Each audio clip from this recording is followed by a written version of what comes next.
ውጭ ሀገራችሁ መስራት መማርና ቪዚት ማድረግ ለምትፈልጉ ሰዎች በየሳምንቱ 3 ሰዎች እየመረጥን በነፃ ፕሮሰስ እያደረግን እንደሆነ ይታወቃል።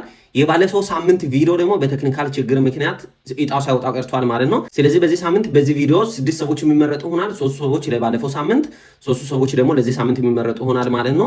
ቴክኒካል ችግር ያጋጠመን ቪዲዮ ሼር ኮፒ ሊንክ ስለማታደርጉ ስለሆነ ይሄንን ቪዲዮ በተቻላችሁ መጠን ሼር ኮፒ ሊንክ በማድረግ አንደኛ ድላችሁን መሞከር ትችላላችሁ፣ ሁለተኛ ቤቱን ማበረታታት ትችላላችሁ። ቢኮዝ ኢንፎርሜሽን ሼር እያደረግን ነው።